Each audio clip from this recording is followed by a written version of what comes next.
I have to say that I'm very moved to be in this building.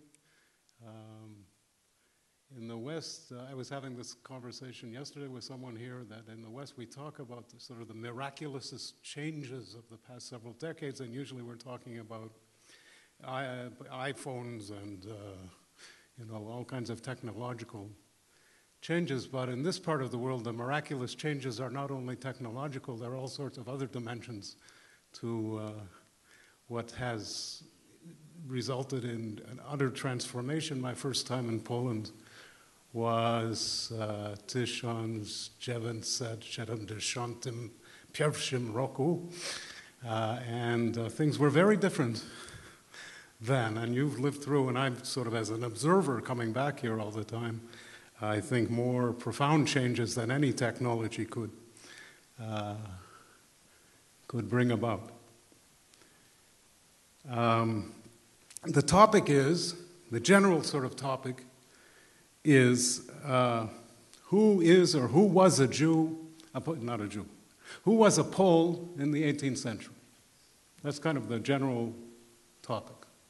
Who was a Pole in the 18th century? I am not going to answer the question, but I hope I can provide some more data today than we had before. One might say that this question in terms of Jews is not a question because Jews formed, as one historian put it, a world apart and did not concern themselves with the affairs of the Commonwealth. But that is not correct. I'm waging a personal war against the word problematic. Professors never say something is wrong. They say it's problematic. I am now trying to get people to say what they mean, so I'm saying it's not problematic, it's wrong. The question of what national consciousness might have meant in the period before the French Revolution is very complicated. The historical consensus in terms of Polish history is that national consciousness before the end of the 18th century was coterminous with the Szlachta, and I have no interest in addressing the broad theoretical ramifications of what is national consciousness and all that sort of thing, but I'm trying to, as I say, add something to the discussion. I should say that the publicity for my talk, it got changed. It evolved. You could do a study of self-censorship of the Jewish Museum, the Museum of the History of Polish Jews in Warsaw. The first publicity answered the question. It made Dow Bera, who I'm going to talk about, into a Polish patriot. And that's the question I'm trying to present. But the publicity answered the question. I'm not so sure whether it's correct or not, but we'll see. In any case, this man Dow Bera, about whom I'll speak exclusively today, when the Sejm disestablished the Council of Four Lands, Bad Dalet Aratzot, when the Sejm disestablished the Council of Four Lands, he reacted in the following way. He says, I'm quoting from his book, after the leaders of the Council of Four Lands had been removed from their position of some slight importance, and even this small honor had been taken away from Israel. In that or the following year, the prophecy of Ezekiel 25:14 was fulfilled. And Ezekiel 25:14 says, I will lay my vengeance upon Edom by the hand of my people Israel. That's the biblical quotation. For in that year, says Dow Bera, began the Confederation. The turmoil lasted for 5 years, and it ended when the whole state was divided in 1772. Then the Polish people and their kingdom were deprived of all honor, and the verse was fulfilled, as Ezekiel says, and I will lay my vengeance upon Edom, that is, the Polish nation, by the hand of my people Israel. That is to say, as they had dealt with Israel, so were they dealt with. All the honor of their country was taken away from them.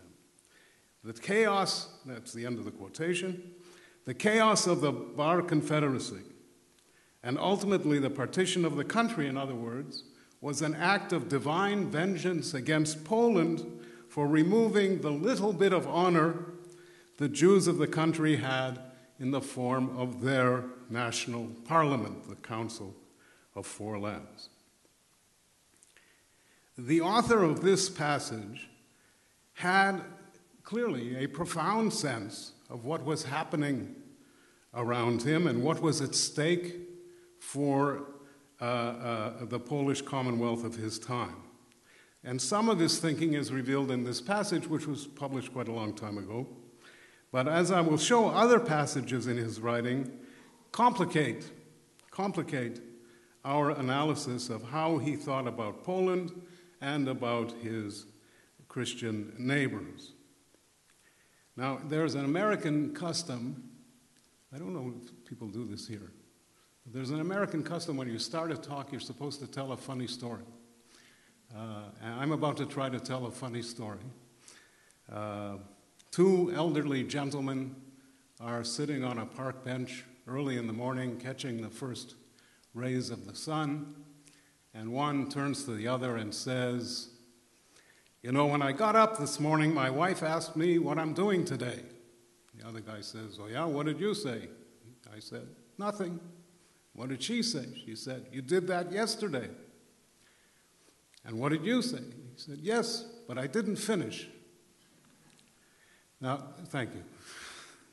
The reason I'm telling the story is that what I'm presenting to you is work that is not finished. I'm still working on the material that I'm going to talk about. But I was so excited about the passage that comes at the end of this talk and at this opportunity presented itself so you are the first ones ever to hear some of the material that I'm going to present. I'm talking about Dow Bera Birkentala, sometimes called Brezer. He was born in 1723. He died in 1805, a long life, and he lived in Bolechowa, near Lviv. I'm going to say Lviv through this talk, and everyone will understand that there are multiple names of the place. Near Lviv, and it was in Lviv where he conducted his business. So he spent most of his time, working life, in Lviv, but his home was in Bolechowa. And he, like his father, was in the business of importing Hungarian wine. As a result of these activities, he came into close contact with merchants and noblemen, priests, monks, businessmen from numerous states. He learned, Dow Bera Birkentala, learned a number of languages, including Polish and Latin and French and German. And he read all those languages, and he was mostly interested in history. And it seems that after a successful career, he returned to his hometown of Bolechowa, where he wrote 2 books in Hebrew. One is a sort of memoir, and the other one is concerned with messianic movements and especially Frankism. It's clear from the contents that he intended to publish both books, but neither of them ever found their way into print as whole books. Parts of them, both books, have long been known to scholars, but only parts. And my current project, part of my current project, involves transcribing and editing and annotating the complete versions of both books and composing a monograph about Birkentala's life and time. So this is a, a species in the genus of microhistory, a sort of case study. And I think it's worth telling you how I found this new material. The moral of the story is don't trust the older generation of scholars. You have to check their work.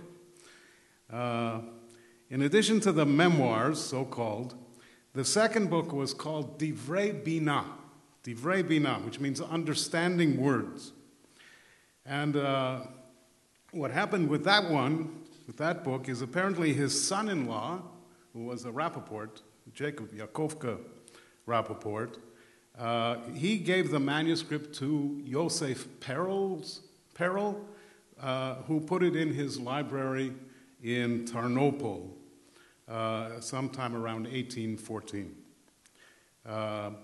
A scholar, young scholar at the time, called Abraham Yaakov Braver, saw this manuscript of Divrei Bina in Tarnopol, where Braver was teaching in the local gymnasium, and he published about 40 or 50 pages of the text of Divrei Bina in installments in a Hebrew journal called HaShiloach between 1917 and 1921. And Braver extracted from this book mostly material having to do with the Frankist, episode. There's a whole story about how Yosef Perel's library made its way mostly to the National Library in Jerusalem, but it's there. The 329-page manuscript is now held by the National Library of Israel. The book Divrei Bina is difficult to classify. Birkental announces two different purposes. On the second page, which is sort of a title page, he says, he announces his purpose as the defeat of lies told about Judaism. So he announces a kind of apologetic work. Later on, though, he says, and this is a quotation, "Before I begin to describe the events of our time here in Poland in the matter of the sect of the believers in Shabtai Tzvi, may his memory be erased, I shall describe the history of false messiahs who appeared in every generation from the days of the Second Temple to deceive the people of Israel who await true redemption." That's the end of the quotation. So in other words, it's not an apologetic. What he's doing is composing a history of messianic movements beginning in the Second Temple period. And indeed, the vast majority of that book, Divrei Bina, is devoted to the subject of messianic movements, and especially Shabtai Tzvi, the Sabbatian movement, and Frank. But it also includes first-person descriptions of Birkental's own experiences in relation to the followers of Jacob Frank. But all we had available to scholars was those 40 pages to do with Frankism. In 2008, I was in Jerusalem, and for certain reasons I decided to check the original manuscript of Divrei Bina, and I found that Braver, who in the meantime moved to Israel and was a professor of geography at the Hebrew University, Braver had published what he presented as the only important part of Birkental's book. And he explains, Braver, in his memoirs, says that he actually blocked publication of the rest of the book because he thought it wasn't important. But I sat down and began reading this manuscript, and it turns out Braver was completely, wrong. In Divrei Bina, there are remarks about the Baal Shem Tov, the beginnings of Hasidism, about the tolerance patent of Joseph II, about all sorts of interesting things that, Dow Bera talks about his debates with the clean-shaven young men of Germany.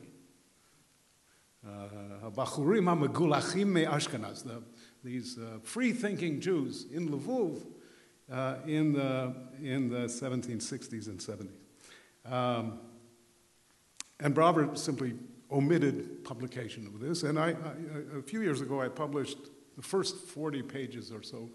And eventually, as I say, I want to publish all of Dow Bera's writings.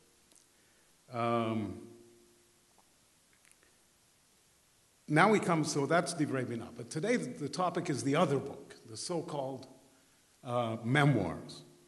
Now, the memoirs were published by Marek Vishnitzer, and he's the one who assigned the title Memoirs. We don't have a title page for this book. And when he published it in 1925 or so, in the original Hebrew, in a Yiddish translation, and in an English translation. And subsequently, I don't remember the year, but there's a Polish translation around by Professor Marcinkowski, I think, as well. Now, Vishnitzer, in his book that's published, says that his publication is based on a manuscript that another scholar called Arthur Marmerstein had found in the library of Jews College in London. How the manuscript got to Jews College in London, no one seems to know, and there are no records. I can't find any way to trace the provenance beyond London. The actual physical manuscript today of the so-called memoirs is in New York in the library of the Jewish Theological Seminary. Now, Vishnitzer explained that the manuscript he had was made up of 6 discontinuous fragments, and that he indicates the breaks in his publication. In the preface, he says that 2 scholars, the aforementioned Dr. Marmerstein, in 1913, and Louis Levin in 1916, had preceded him in publishing short excerpts from Birkental's memoirs. Since I was interested, I checked those earlier publications. I mean, most people, if you're reading a complete manuscript and you know a little bit was published before, you don't go look because you have the whole thing in your hand. I went and checked. And both of those earlier publications, Levin and Marmerstein, say that they had 2 versions of the memoirs of Dow Bera Birkental, something Vishnitzer in his edition never bothers to mention. One of the articles by Levin, which is about the Council of Four Lands, even sets up the 2 versions in columns that go on for 6 pages, showing the differences in these 2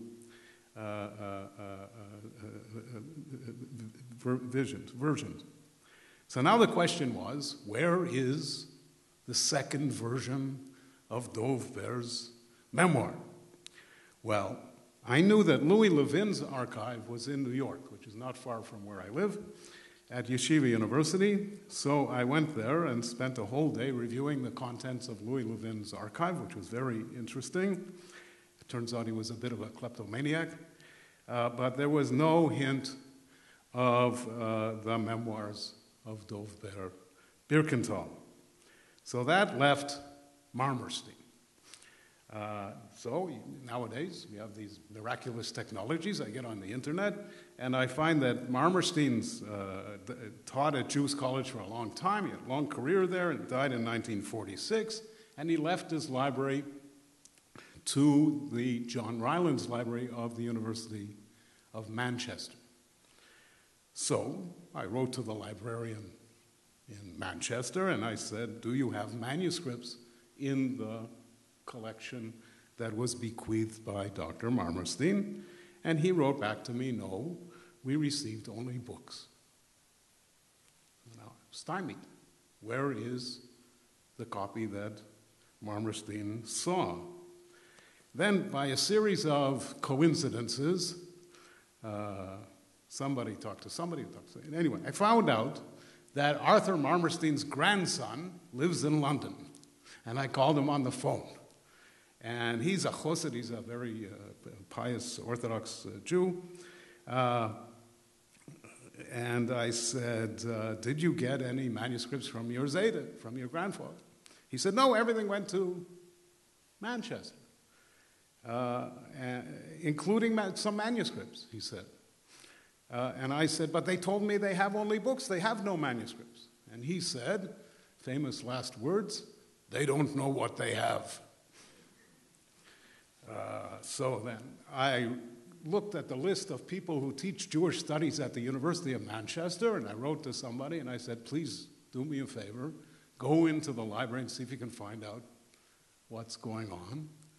2 weeks later, I get a very apologetic note from the librarian at the John Rylands Library. They found a box. The box has not been opened since 1954, so they can't just open it. They have to do things to it to preserve what's inside. But in about 6 weeks, he'll be able to tell me what's in the box. So I'm waiting 16 to hear what's going on. And eventually, he wrote to me that they had opened the box. He doesn't know Hebrew, he said, but there are 2 or 3 big, thick Hebrew manuscripts and a file folder that says the Memoirs of Dow Bera of Bolechowa. So off I went to Manchester, where I found about 75 pages of these memoirs that were not published by Wischnitzer. Unknown material, and very rich and fascinating stuff, and that's what I am, all this is leading up to. Still a couple more preliminaries. The manuscript, that, as I said, that Wischnitzer had was in 6 discrete sections. Right? And when he published it, he indicates with a line the division between the sections, but he got the order completely wrong. He really, the reviewers in 1925, when the book came out, the reviewers in the Monatsschrift für Geschichte und Wissenschaft des Judentums pointed out that he had completely confused these 6 fragments and got them all mixed up. And one of the things I'm doing is trying to restore the order and combining these new 75 pages or so. In all of this, we still don't have the title page. So what exactly Dow Bera thought he was writing, because after all, the first 20-something pages are translations from the writings of Giovanni Botero and Humphrey Prideaux.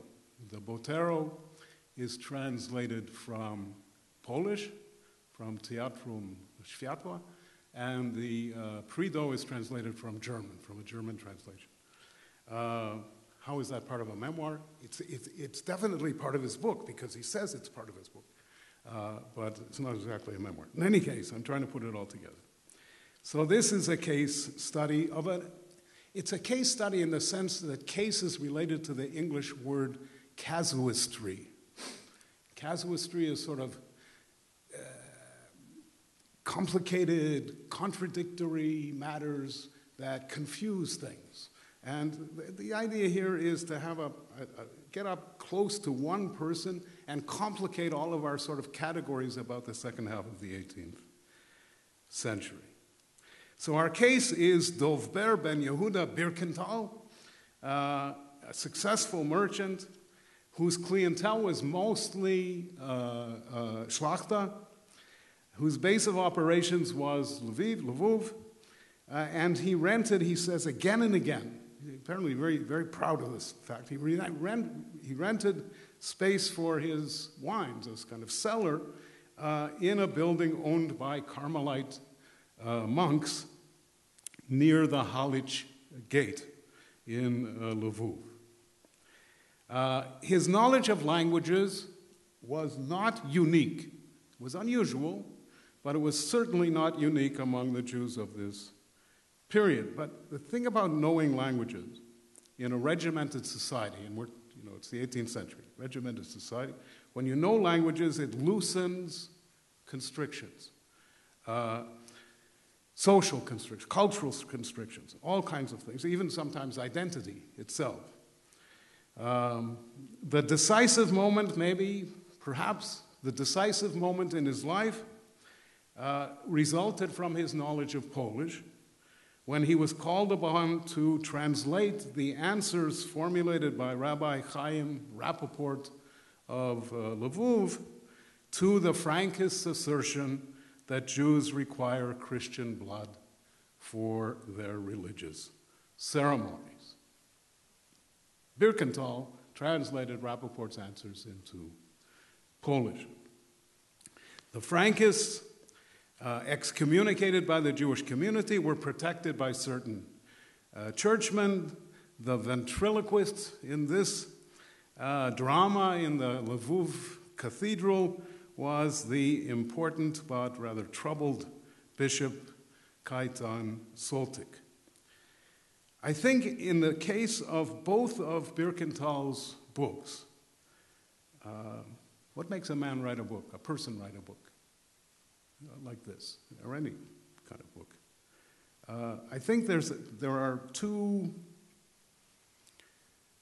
conjuries, two sets of anxieties underlying his writing. The first one, I think, has to do with a kind of apologia pro vita sua. It's to justify the fact that he did learn languages and that he spent his life in commercial activities instead of studying the Torah, which is what a good Jew should do with his life. So I think he's trying to defend his own life, apologize for it, justify it, rationalize it. And the second set of anxieties has to do with the challenges to Judaism and Jews leveled by Christians and the church. And I think those two concerns of his are the kind of subtext of both of his books. I wanted to say, I don't know if it's necessary to say this, but that when one thinks of Jews in the Polish-Lithuanian Commonwealth in the 18th century, one should think of people with a certain self-confidence when dealing with their neighbors. They shouldn't be pictured as cowering in the face of Christian noblemen, churchmen, etc. And I brought two very, very short illustrations of what I have, both from memoirs by noblemen who lived in the same region as Birkental. The first passage is from the memoirs of Kaitan Kozmian, and he says, our form leader, he's talking about his school days, our form leader, Yurkovsky, who lacked any previous preparation except for what he learned from the teacher Father Kobylinsky in philosophy and theology, took it into his head to engage in proselytizing, beginning with an attempt to convert Jews through long discussions. So this young high school student is going to go convert the Jews. For this, he got a slap in the face from one rabbi, and another Jew told him in my presence, give it up, you're not educated. Dai vash pokui. So that's one passage. Second passage, one sentence from the memoirs of a slightly younger contemporary called Karpinski, who grew up in Stanisławów, not too far away. And he says, in primary school, when it came to mischief, I was the first among my peers, and many Jews' windows were broken. By the way, having windows that were breakable in the 18th century, not everybody had such windows. Jews in 18th century Poland, Lithuania, about 750,000 people, 6% of the population, but half of the urban population. These Jews in Poland, Lithuania in the 18th century were in no doubt about their inferior standing in society, but they enjoyed a kind of relative security interrupted by outrageous events.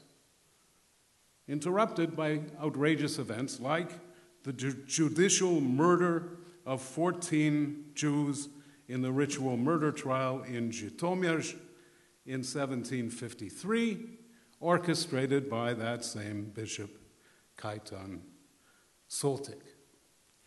Still, the economic indispensability of the Jews had real consequences for their security, and particularly in the private towns and estates where most of them lived.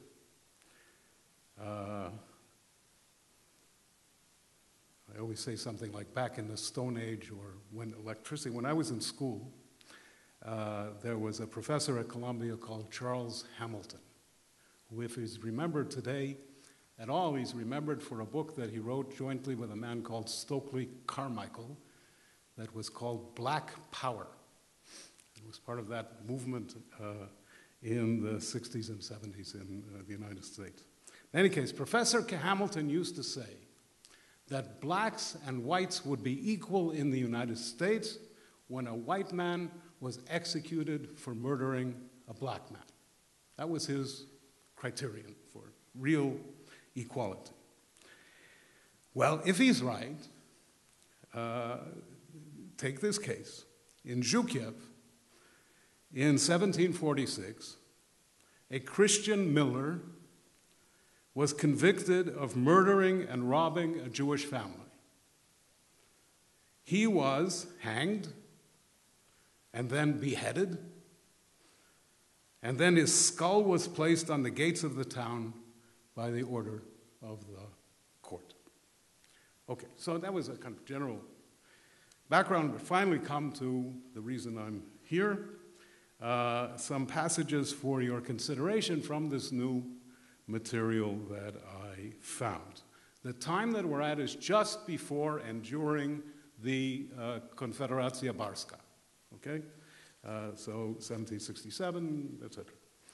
Birkental meets the owner of his town, whose name was Joachim Potocki.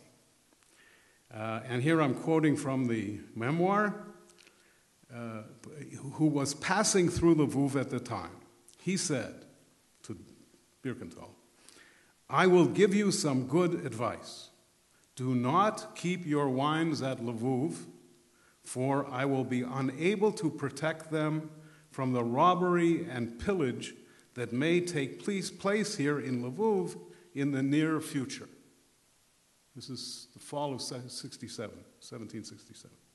That winter, Birkental tells us, I'm quoting again, "Our landlord, Potocki, spent the winter alone and in secret in his fine palace in the town of Trembovel, writing letters day and night to the nobles of Poland to be ready for a united uprising."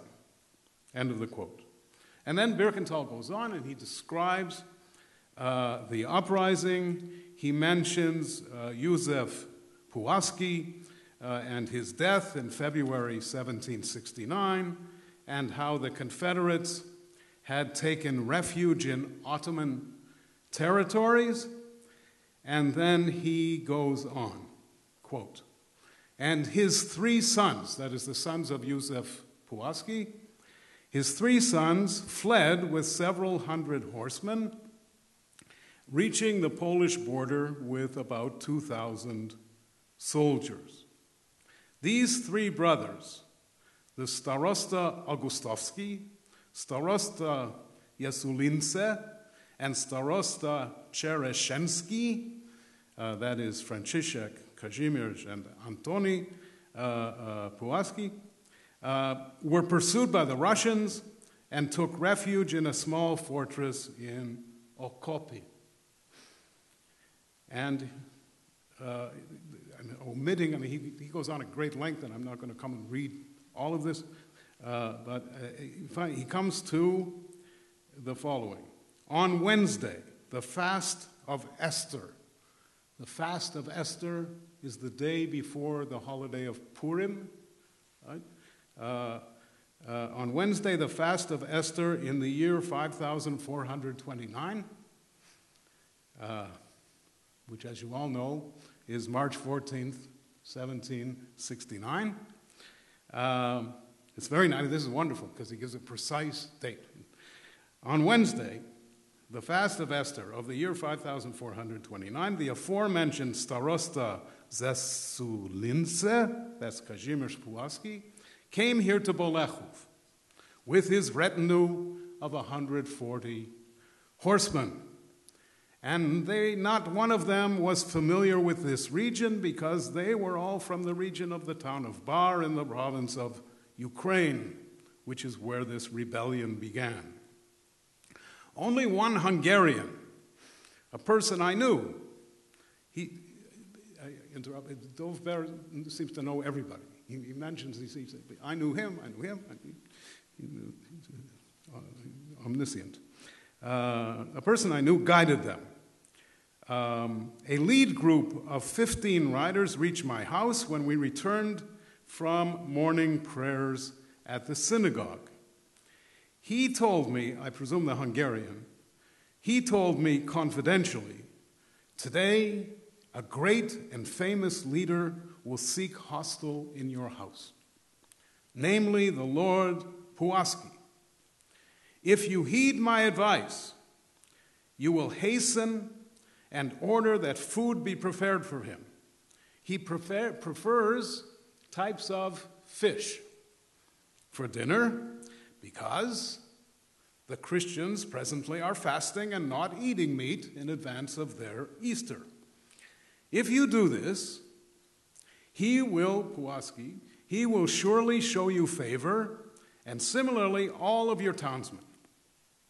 When my late wife heard this, she immediately took the fish that were salted and ready to cook for the Purim meal, because on Purim you have a Seudah, you have a sort of ritual meal, took the fish that were salted and ready to cook for the Purim meal, a large pike, which is szczupak, 24 portions, and a large carp, which is carp, in 16 portions.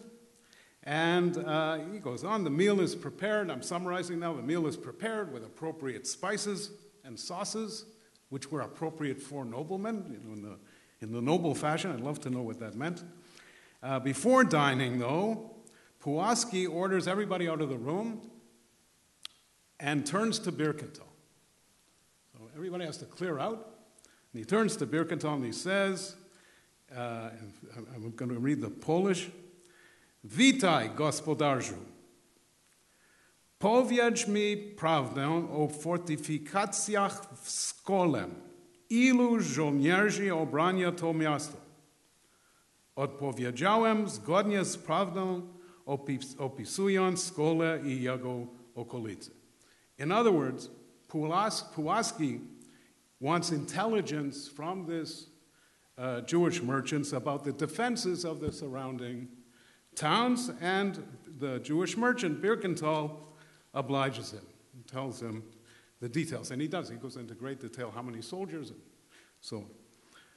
According to Birkental's account, Pułaski continuously demanded that the Jewish community of Bolechów pay its pogówna tax to him, and promises not to demand any further contribution, in the Polish sense, kontribucja, such as he was demanding from other Jewish communities. We have a document from, not from this region, from another region, where the Confederates demand that the pogówna be paid to them from the Jews around Sandomierz. So it sounds right.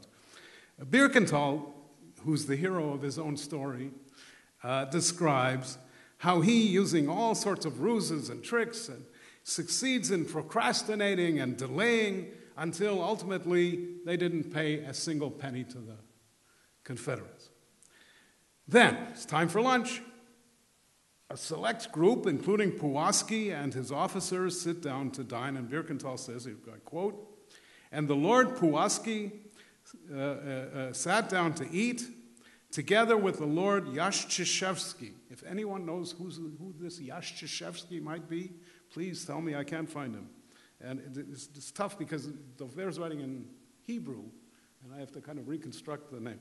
In any case, Yaszczyszewski and Pułaski, and also, he says, a young man, a youth of about 20 years, whose name is Kosciuszko, also sat down with them to eat.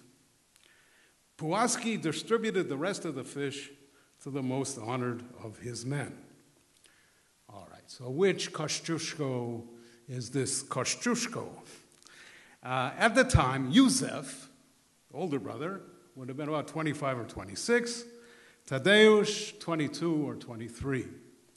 None of the biographers, and I'm pretty sure I checked every possibility, none of the biographers of Tadeusz Kosciuszko is clear about exactly where he was in March 1769. At this time. We know he went to Paris, but he went to Paris later in that year. On the other hand, we know that Józef was a Confederate. That we know. We don't know Tadeusz was a Confederate. On the third hand, Birkental, the author of this memoir, knows very well who Tadeusz Kosciuszko is. He mentions him. He describes his return from America, his fighting against the Russians, and so on, in another part of the text. In any case, the vision, this sort of cinematography of this two great heroes of the Polish struggle dining at the home of a Jewish wine merchant in Bolechowa is irresistible. All right, well, Pulaski continues to demand taxes, Birkental continues to delay, and eventually he says, and I'm quoting again, Pulaski agreed to leave here at dusk without collecting a farthing. What's more, not only did he prevent his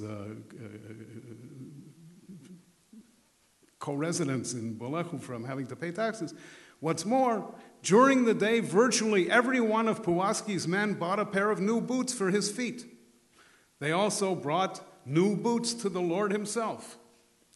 Many of them also changed horses with Jewish merchants of our community, paying in cash the amount agreed upon on the basis of the value of the horse that was exchanged. Now, it's important to repeat, Birkental always describes events in ways that reflect very well on Birkental. So not only here does he save the community from having to pay taxes to the Confederates, but all the Jewish merchants benefited from the purchases made by the soldiers. We may recall here Kitowicz, who writes, I'm going to quote the Polish again, Dlatego też Żydzi, którzy najwięcej musieli szafować Puławskiemu na okrycie wojska jego i różnych potrzeb, a najwięcej bezpłatnie nazywali Puławskiego Puławskim. In any case, Birkental's account is plausible. The surviving sources show that Pulaski was in the region of Bolechowa in the spring of 1769. We certainly can, with justice, suspect that Birkental exaggerates his own importance and maybe even his success in evading taxes and contributions to the Confederates. But in general, it's a plausible story. All right, so that's one. And now the second and last bit that I'm going to share with you, and really the main reason I came to Warsaw to tell this story. The account goes on. It's the Confederation of Bar. Russian troops come into the area, set up a camp, and I'll quote Birkental. The Russians fought against both the Ishmaelites, that is the Turks, and the Poles, both of whom were forced to seek refuge in the fortress at the city of Chochim. The Russian army besieged the city. They sent their general Sherakov, and here again, I'm not sure he's a general, and I can't find him. So anybody knows this guy, please. They sent their general Sherakov to Poland to acquire provisions, and he established himself in the city of Stanisławów. Shirakov, and I'm quoting again, immediately issued an order to all the estates requiring that each bring a quota of grain, oats, and barley. Thus, an order came to our econom of Bolechowa, Dembovich, that he bring to the grain storehouse of Stanisławów within 1 week 1,000 bushels of rye, 500 bushels of barley, and 500 bushels of oats, or the cruel Cossacks would be sent to collect them. The econom immediately sent someone, I'm quoting Dow Bera, the econom immediately sent someone to call us, the leaders, to discuss how to respond. That is, how to annul this order, since the demand could not be met on any account. There were never such large amounts of grain in Bolechowa. We agreed to go to Stanisławów to ask for leniency and a reduction in the enormous amount of grain demanded, which we could on no account produce, and which amount had never been found in our town.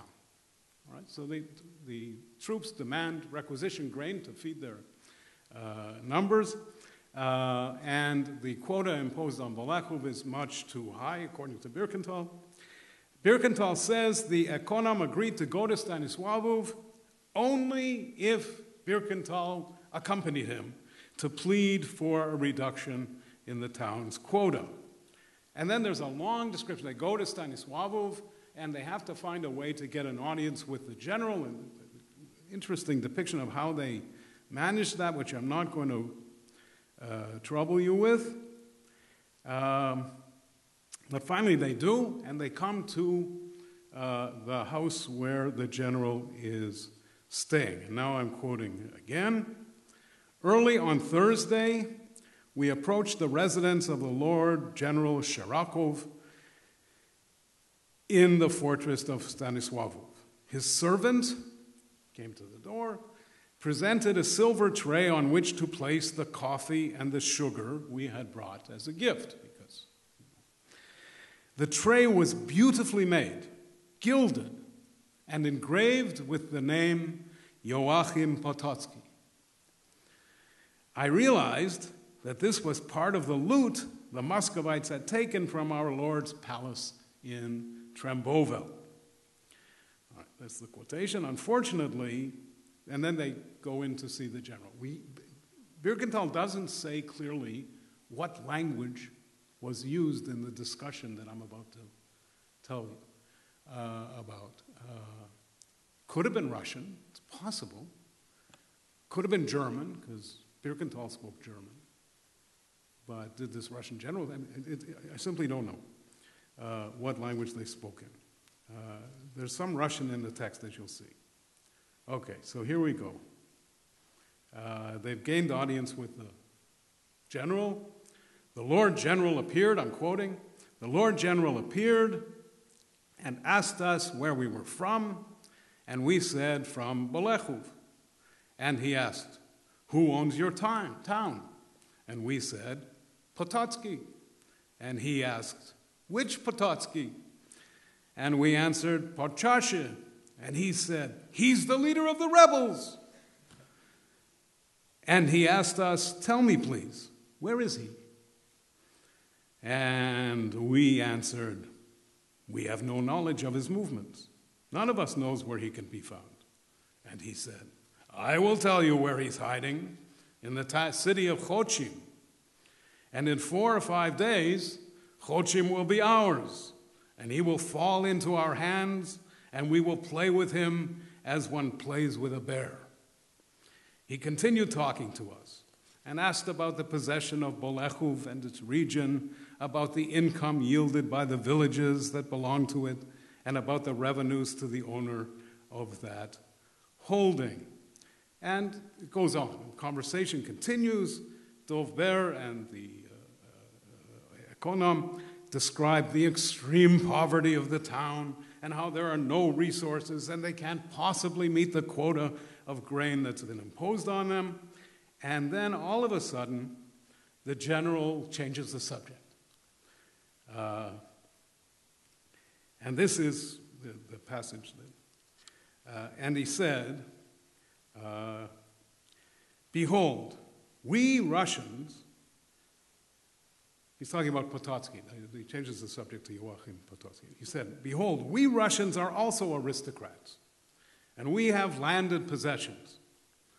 And nevertheless, it's good for us to serve our ruler. It's good with us, and we have honor and shelter and much wealth.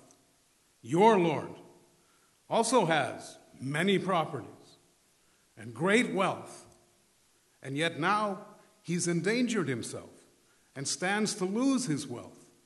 This is nothing but his stupidity. He's a fool. And Birkental says, in their language, Russian, durak. All right, so how are they going to answer this challenge from the Russian general who's called Potocki a durak? Well, Birkental says this, and this is really the passage. His honor, our econom, stood with us in great terror and knew not how to respond because of his fear. The econom was too afraid to answer the Russian general. So Birkental leaps into the fray, and he says, I was thus compelled to speak, and I answered him in the following way. If my Lord in his kindness will permit me to speak and respond. And he said to me, speak.